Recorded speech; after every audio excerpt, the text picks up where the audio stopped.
Vuelvo a repetir. Neuroeje, sistema nervioso autónomo simpático, fibra preganglionar, acetilcolina nicotínico, postganglionalmente, noradrenalina, adrenalina pegado a receptores alfa 1, alfa 2, beta, que pueden ser 1, 2 y 3. Generalmente, si se pega un alfa 1, la acción es excitatoria, postganglionalmente, en fibra de segundo orden. Si se pega un receptor alfa 2, que siempre es preganglionar y no postganglionar, siempre es inhibitorio. Pero si se pega un beta, generalmente inhibe. Entonces, olvídense del alfa 2. Digan, bueno, si se pega un receptor alfa es excitatorio y si se pega un receptor beta es inhibitorio. Lamento decirlos que la excepción a la regla justamente está en el corazón. Cuando una noradrenalina o adrenalina en fibra postganglionar simpática se pega a un receptor beta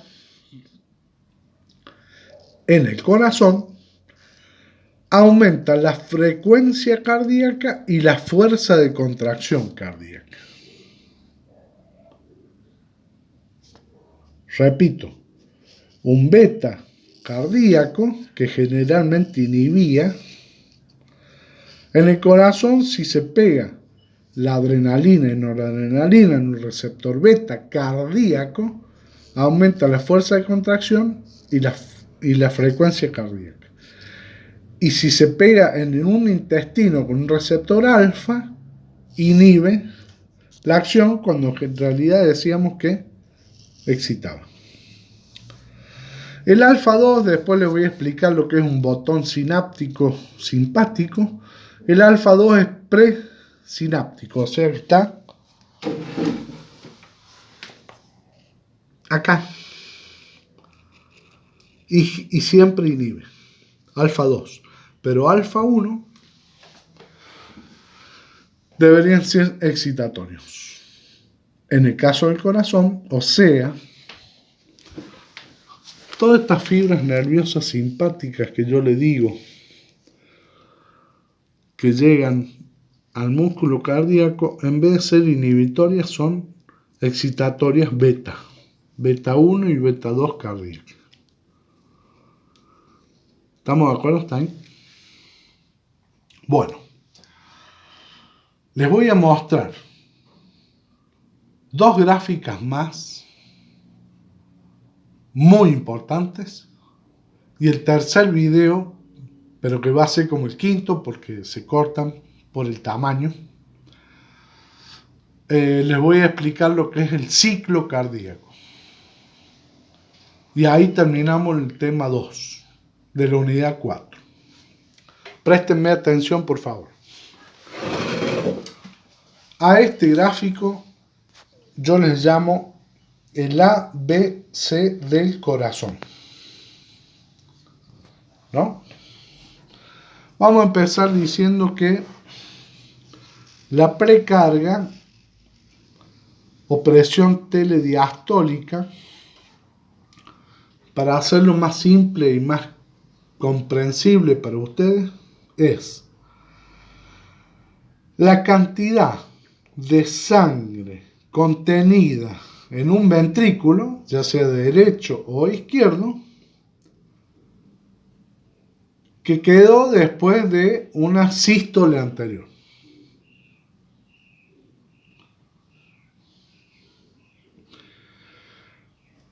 Y tiene línea de punto, porque nadie sabe si va a volver o no, retorno venoso, más o menos sangre. Digamos que la sangre contenida en el ventrículo, cuando está en diástole, o sea, cuando se llena, y previo a una sístole ventricular, es la cantidad de sangre contenida. También es llamada, más precisamente, presión telediastólica, porque es la presión que va a ejercer el músculo ventricular sobre las paredes de sangre para expulsarlas del ventrículo. Luego tenemos que evaluar la contractibilidad y ahí lo vamos a citar de nuevo a Frank y a Starling. Porque esto dice el mecanismo de Frank y Starling. Ustedes conocen todos, seguro, un elástico. Un elástico que le poníamos al pantalón o una fibra elástica que les han visto en histología, embriología y anatomía de primer año. Las fibras elásticas tienen la capacidad de distenderse 3 veces el tamaño original. O sea, si yo tiro un elástico, lo puedo distender 3 veces. Pero como tienen memoria, las fibras elásticas, cuando yo suelto el elástico, tiende a volver, de hecho vuelve, a su tamaño original. Por lo tanto, si al corazón llega más sangre por mayor retorno venoso, ¿qué va a pasar con las fibras musculares ventriculares cardíacas? Se van a distender más. Y mientras más se distiendan las fibras musculares ventriculares cardíacas, con más fuerza se van a contraer. ¿Se entiende eso? Entonces, la sangre que ingresó por retorno venoso, más la capacidad contráctil que tienen las fibras elásticas del ventrículo, más la cantidad de sangre que había quedado en el ventrículo, porque no toda la sangre del ventrículo sale en una sístole ventricular, hacen que se contraiga más o menos la fibra miocárdica. O si se estiró más, se va a cortar más. Si se estiró menos, se va a cortar menos. ¿Sí? Esto, que es el resultado de esto y esto, multiplicado por el tamaño del ventrículo, y acá voy a hacer hincapié en que el ventrículo de un caballo de carro de la calle no es lo mismo que el tamaño del ventrículo izquierdo de un caballo de carrera. Porque como el tamaño del ventrículo izquierdo del caballo de carrera está entrenado para correr, va a ser mucho más grande que el ventrículo de un caballo de carro. Por lo tanto, va a ingresar más sangre, evidentemente. Pero quiero hacer hincapié en este signo, por multiplicación. Si yo multiplico, si se estiró más o menos la fibra miocárdica por el tamaño del ventrículo, doy un volumen sistólico, o sea, cantidad de sangre expulsada por un ventrículo en una sístole, volumen sistólico. Vuelvo a repetir, cantidad de sangre expulsada por un ventrículo en una sístole. Si yo multiplico la cantidad de sangre expulsada por un ventrículo en una sístole por la frecuencia cardíaca, o sea, cuántas veces por minuto se contrae un corazón, y acá voy a hacer hincapié a otra cosa que les va a quedar muy claro, porque es muy fácil de entender. La frecuencia cardíaca de tal o cual animal es inversamente proporcional a la masa de su cuerpo. Ejemplo, la frecuencia cardíaca de un elefante es muy baja respecto o comparada con la de un canario, porque es inversamente proporcional a la masa. Porque todo depende del metabolismo. Un canario o un gorrión no puede dejar de metabolizar los alimentos. Come, metaboliza. y tiene que eliminar calor, calor, calor. Un elefante hace lo mismo, pero mucho más lento, porque su metabolismo es más lento. Entonces la masa de un animal hace a la frecuencia cardíaca. Entonces, la frecuencia cardíaca de un gorrión es de 200, 250. Y de un elefante puede llegar a ser 12 o 15 por minuto. ¿Está bien? Eso los va a ayudar después, porque ahí en el cronograma dice frecuencias cardíacas normales en las distintas especies animales. Bueno, ustedes ya se pueden imaginar que la frecuencia cardíaca de un caballo pura sangre de carrera es menor que la frecuencia cardíaca de un caballo de carro, y que la frecuencia cardíaca de una cabra es menor a la frecuencia cardíaca, es mayor, perdón. La frecuencia cardíaca de una cabra es mayor a la de una vaca, ¿sí? Porque es inversamente proporcional a la masa. Si yo multiplico la frecuencia por el volumen sistólico, o sea, la cantidad de sangre que eliminó un ventrículo en un sístole, en un minuto doy un gasto cardíaco, o sea, la cantidad de sangre expulsada por un corazón en un minuto. Gasto cardíaco. Este concepto es muy importante.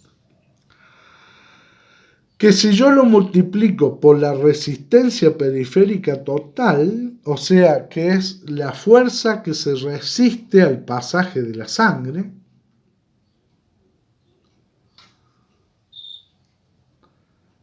me da un valor de presión arterial. O sea, fíjense, nosotros le vamos a preguntar en los parciales, en los finales, y toda la vida ustedes se tienen que acordar de que la presión arterial de un animal está determinada por el gasto, que es la cantidad de sangre que sale del corazón por un minuto, por la resistencia periférica, o sea, cuánto se resisten las arterias arterias medias y capilares arteriales en que fluya esa sangre.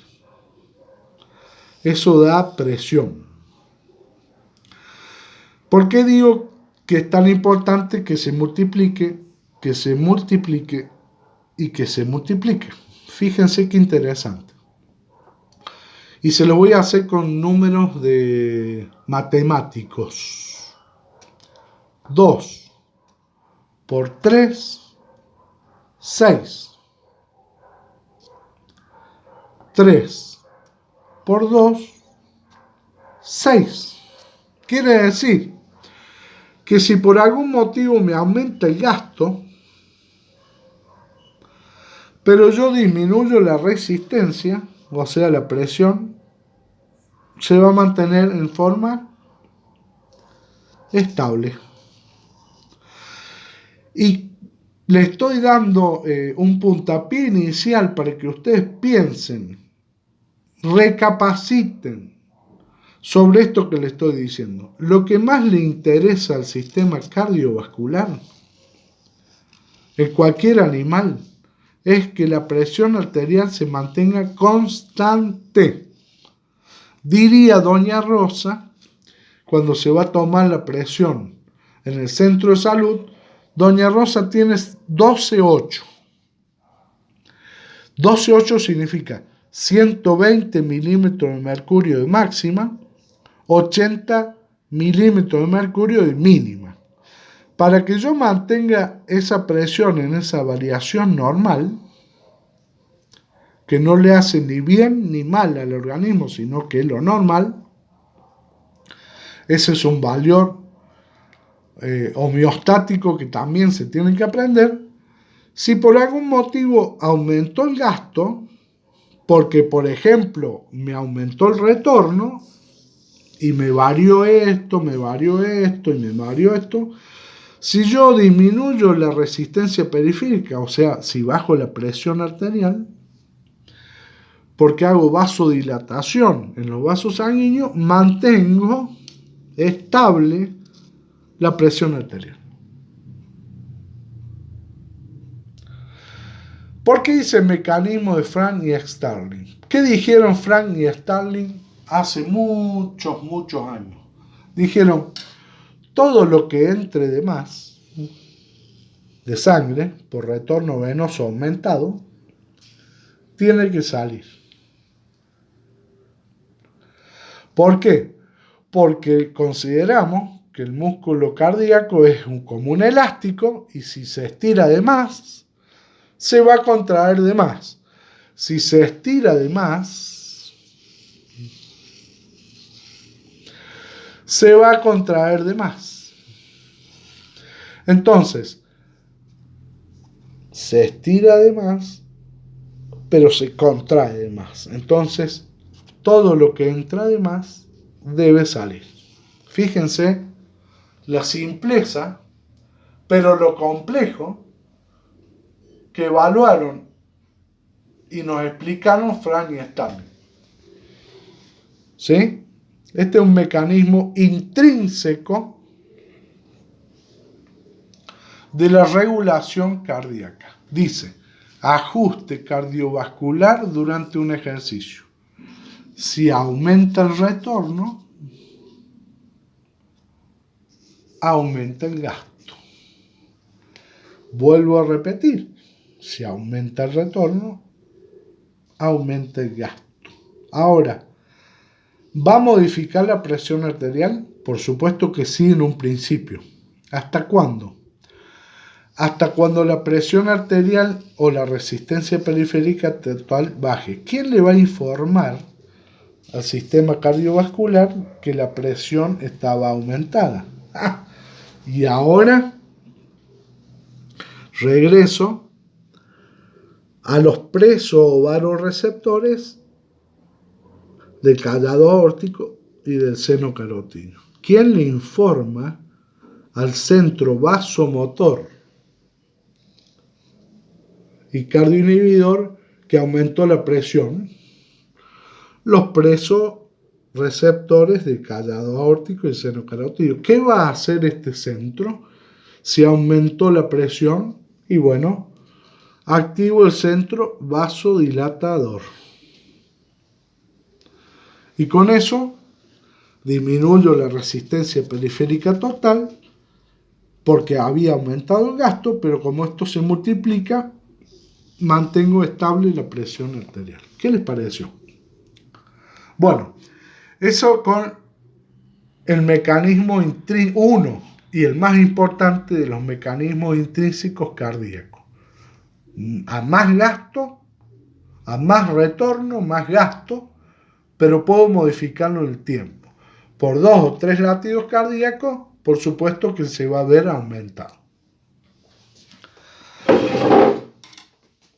Finalmente esto, antes de darles el panorama general de lo que vamos a llamar ciclo cardíaco.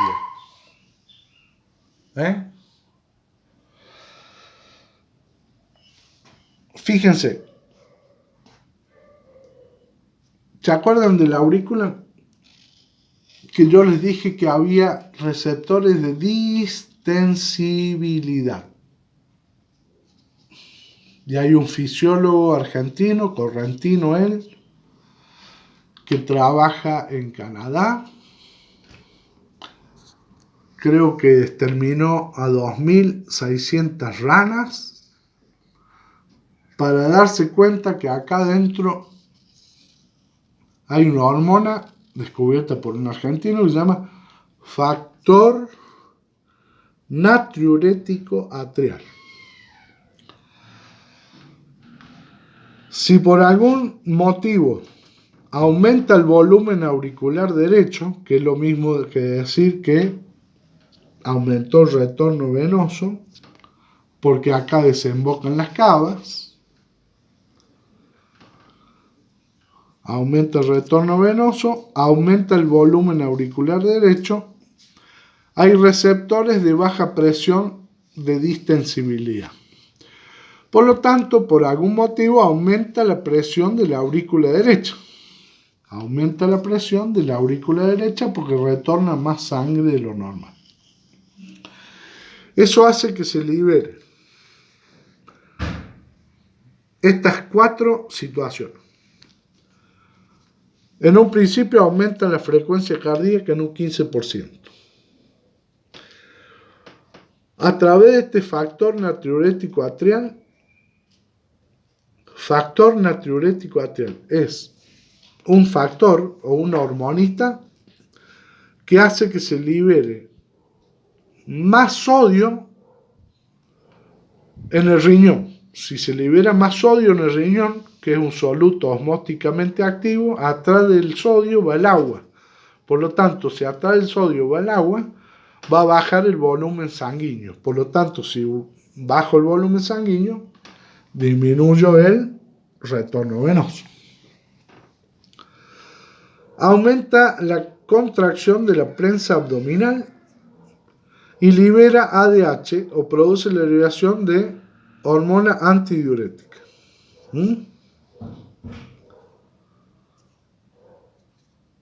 Por lo tanto,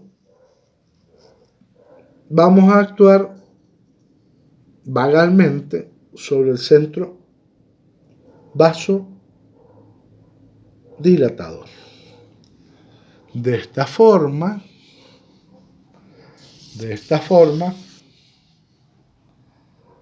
mantengo esto estable.